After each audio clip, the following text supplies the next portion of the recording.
Hey everybody, I am Kenya and welcome to my YouTube channel. My mother passed away and I just feel like I'm still trying to process it. In this video, I'm going to share with you how I knew my mother was going to die and how my uncle knew before we could even tell him, which is my mother's brother. So, I have her obituary here. So I actually wrote the obituary as well.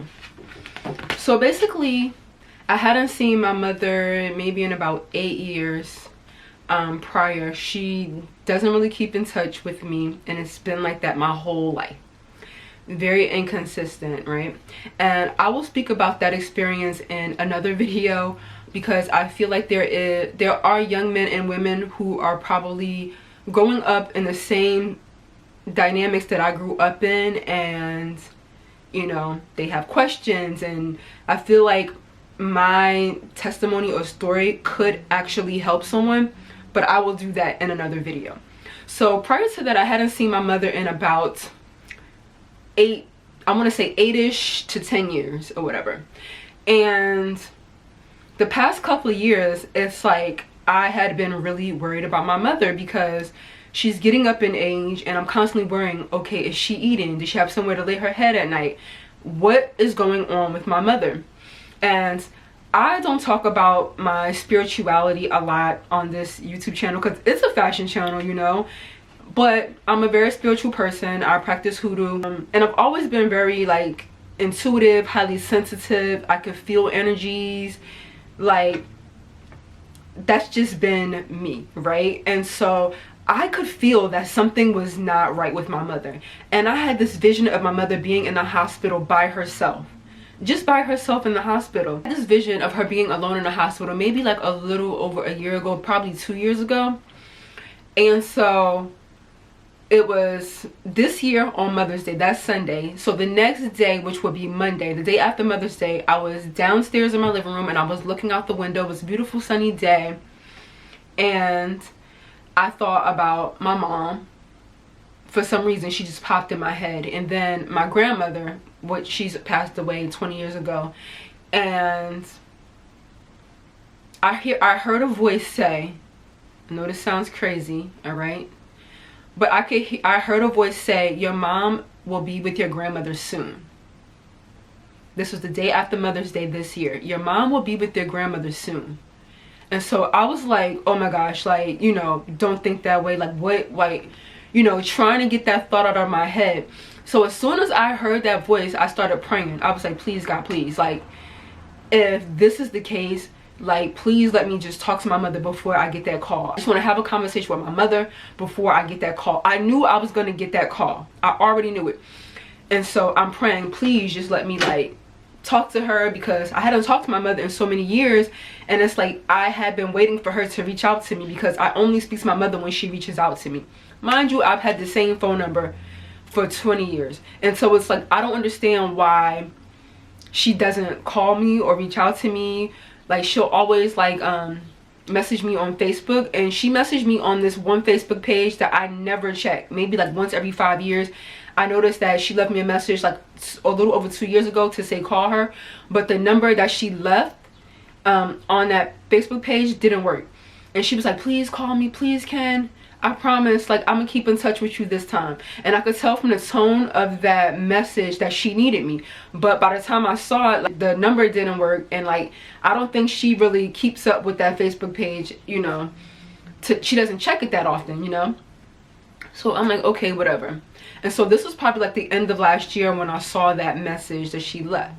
So again, I'm praying, and please God, please, please, and I'm like, please, don't let my mother, I don't know where she is, but don't let my mother die in the streets by herself. Don't let her be found on the streets. Don't let her go and end up in an unmarked grave because nobody knows who she is. I'm just praying, please don't let her be in a hospital by herself and have to this is just me, right, praying. So that was Monday. Tuesday, Wednesday, I go into the office. Thursday, I work from home, and my aunt calls me, and she's like, Kenya, what are you doing? I'm like, no, I'm just working from home. And that's when she tells me, your mom is in a hospital. It's not looking too good. And it's I knew my aunt was going to, I was waiting for this call. So basically my mother went to the hospital complaining of back pain, and they had to do an emergency stomach surgery on her. And like, she had sepsis and she had pneumonia, she had broken sacral bones. She was in the ICU by herself. So after she got the surgery, they said that she started having kidney failure and respiratory failure, so they intubated her or whatever. So when I got to the hospital, she was like very frail, very tiny, like she was just in very bad shape, and I was like shocked to see her in that shape. So anyway, the director of the hospital saw that she was there by herself. When she came in, she didn't give an emergency contact, so the director went onto Facebook to see if my mother had a Facebook page, and then she saw somebody on the Facebook page that she knew. She called her, and then the person she knew was close to my aunt, like we're like cousins or whatever, and then my aunt basically called me to let me know. And when I got to the hospital, the director informed me that that was her third time in the hospital within the past year having the same surgery. So when I was having that vision that my mother was in the hospital by herself, that was a true vision that I was having. Like, I literally knew, something in me knew that my mother needed me, but she just didn't reach out to me. So I get to the hospital. My mom is just in bad shape. She's frail, just all the things. And then like 5 days later, like me and my family members, we kept coming in to visit her, because the director said when she came in, she said she was displaced. So basically that meant that she was homeless. So I was trying to show up every day, so like that people know that she has family, so that the staff will, you know, treat her right in the hospital, you know, and not like some random homeless person off the streets or whatever. So myself, between my cousins and one of my aunts, tried to come up there every day to sit with her, and I would sit with her all like 6 hours, and like she would just be out of it. So finally she wakes up one day and I'm in the ICU, and it was so crazy because when she opened her eyes and she saw me, she was like not sure, and I was like waving like, hey, and then she nodded her head like she can see me, and I was like, it's Kenya. And she's like, okay. And I goes, are you surprised to see me? And she says, yeah. Like, she just shakes her head up and down. So finally they excavate her, they take the intubation out, and she's able to talk. So then, you know, we thought that she was going to be okay. We're talking, catching up. So I will say that my prayer was answered. I was able to talk to my mom before she did, you know, go to the upper room or whatever. So I was able to talk to her. I'll talk about what we actually talked about like in another video. We got to talk, then my cousin came. My cousin talked to her, and I was asking her, hey mom, do you want anything? She's telling me bring her some candy, some soup, all the things. She was there for like, I believe, a little over 2 weeks. So she did go into the hospital that Mother's Day. So that Monday, when I felt that something was wrong, and I heard that voice saying that my mother was going to be with my grandmother soon, like, that was true. Like, it really happened. So like the last day that I went to the hospital, they were like, oh my gosh, she's declining, her carbon dioxide is high, and she had acid in her blood, and she wasn't able to talk. Like, she was like moaning, like she was in pain, and then she was just like, like I could tell she was in pain. And then I was just telling the doctors, like, can y'all just keep her comfortable until like she goes, because it doesn't look like this is looking bad or whatever. And the last thing I said to my mother was, every day I would come in, like when she wasn't able to, like when she wasn't coherent, I would always touch her arm and say, mom, I'm here. So this time I saw that she was in pain, because she was like, ooh, ooh, like, you know, I could tell, like in the bed. And then she was like staring off into space, like to the side, like she was, like she could see something, like there was somebody there. And I was like, Ma, she did that before when she was in the ICU, and I asked her, who do you see? And she said, God. And I was like, was he black or white? And then she never answered. But then she like pulled through, she was talking, you know, she was laughing. I'm thinking everything is all good. And so then, like I said, fast forward to that last day that I saw her, she was doing the same thing again. She was like looking off to the side, like she could see something, like somebody was there, like some type of spirits or whatever.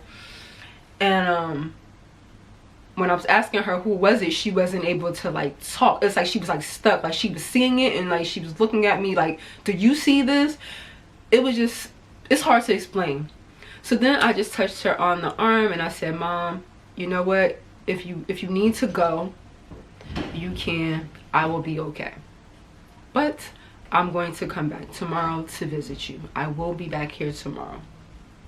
So I touched her arm, told her that, and then around 3 o'clock in the morning ish, I guess the hospital was trying to call me, but I was knocked out. So they called my cousin Jennifer, who was also an emergency contact, and then she called me to let me know my mother passed. We went up to the hospital, you know, just to sit with her until they moved her body to the morgue. And then I basically planned her funeral.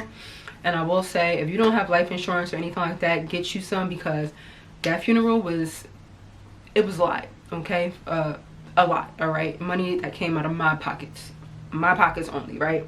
We planned the funeral for her, and because they were saying if she had Medicaid that she could be buried for $1,500, but then when I got to the funeral home, they said that they would put her in a pine box, but in this cemetery in Jersey City, New Jersey, where like Jane and John Doe's get buried. It was like an old veteran cemetery, and like I needed her to be buried with the rest of my family members, so I didn't choose that route. I just paid the price to have her buried with the rest of my family. And I knew my grandmother would be really upset if she, even though my grandmother isn't here, you know, if she knew that I did that, you know. So I just had to do the right thing. I also want to add that my family had some extra burial plots because my maternal grandmother bought quite a few before she passed over 20 years ago, and my cousin had the paperwork for it, so I was able to use the burial plot that we already had, and so I was grateful for that. Now, when I planned the funeral, I planned it a week out because my uncle, which is my mother's brother, was missing in action. And so we were like, where is he? Like, we don't want to bury her and then he not know until after the funeral. So I made it a week out or whatever. So in that time, my cousin calls me because that's her dad, and she's like, oh, my dad is at my house. He said he has something to tell me. Her dad said that he had been in the hospital at another hospital for 9 days, and he had something that he really needed to tell her. So she was like, I don't know, when I get home I'm gonna talk to him. And we're like kind of shook, like, because you know, like, death comes in threes, right? So we're like, he's in a hospital for 9 days. Hopefully he don't tell us that he only got like a few months to live or something. So now we are shook.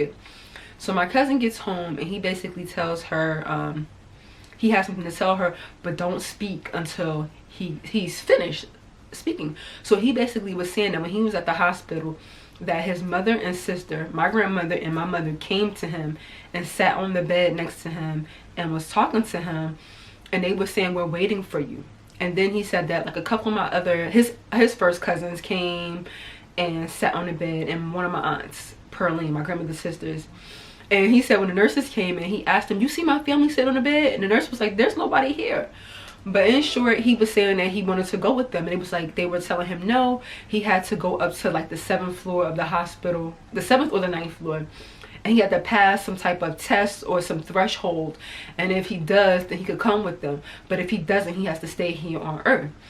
So after my uncle is telling my cousin his experience, and he's like, my sister is gone, I know she's gone. And my cousin is like, are you sure, like, she's gone? And he's like, yes, my sister is not here. And that's when my cousin basically let him know that it confirmed that it's true that my mother did pass away. So my uncle had already, she had already come to my uncle before we were able to tell him. And he said that he had to hurry up and get to my cousin's house because my cousin and my mom were pretty close, and he had to make sure that she was okay, and he had to make sure that she was able to reach out to me to make sure that we were all okay. So he was coming to tell us before we could even tell him. And so that is that. And so basically we planned the funeral. My uncle said that I did good, everything was nice, and you know, I did my best. Like, you know, I had no clue what I was doing, obviously. Like, I don't, like, anytime it was time for a funeral, like, I was never a part of the planning process, so this was like all new for me. But my mom, like, when she was younger, she was like one of my biggest inspirations when it did come to getting dressed and fashion, you know, looking good. And she would always say, you know, you don't need that many pieces, all you need is some, you know, a good amount of quality pieces, and to be able to mix and match. And if you were able to do that, then it would look like you have unlimited amounts of outfits, and it would look like you have on a new outfit every day, but you're just being creative in how you present yourself. So she was like one person that really, like, I was inspired by to, you know, get dressed, you know, get up, do my hair, put on some makeup, and get dressed. But her last days were really, you know, sad, which we'll talk about in another video. If you want to know about that, make sure that you subscribe so you can come back, and I will like really like get into like the dynamic between me and my mom growing up or whatever. And I believe when I first started this YouTube channel, one of my first videos when I came on is I said, you know, I didn't get to grow up with my mother, and you know, while all my friends, we would go out shopping and things, while my girlfriends would come home and they would be able to tell their mothers, hey mom, this is what I got, show their mothers the things that they got. I never got to do that. So me starting this YouTube channel was a way for me to basically share the things that I'm interested in, you know, because I didn't get to do that with my mom as a child. And so I don't know, this was satisfying my inner child, I guess, you know. And I feel like there are a lot of older women, I'm older obviously, but like women that are older than me that follow me, and you know, they comment, and so it's just like, you know, gives me that feeling of like, you know, an older person like commenting like, oh, that's nice girl, that's cute, like, you know. And so that was one of the reasons why I really started this channel. I'm still going to continue, but I feel like I want to pivot more into home decor and like girl talks, because while I do love to look cute and get dressed, there's so many other layers to me. There's just so much more to me than just hang on my outfits. And I'm at a point where I get sick of watching hauls. I'm not even going to hold you, like watching hauls is really not, you know, my zhuzh.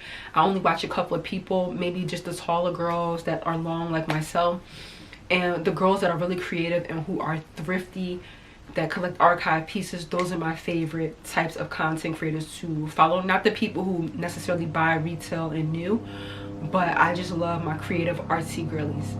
That's what I like. So I want to pivot more into that, things that are more true to myself.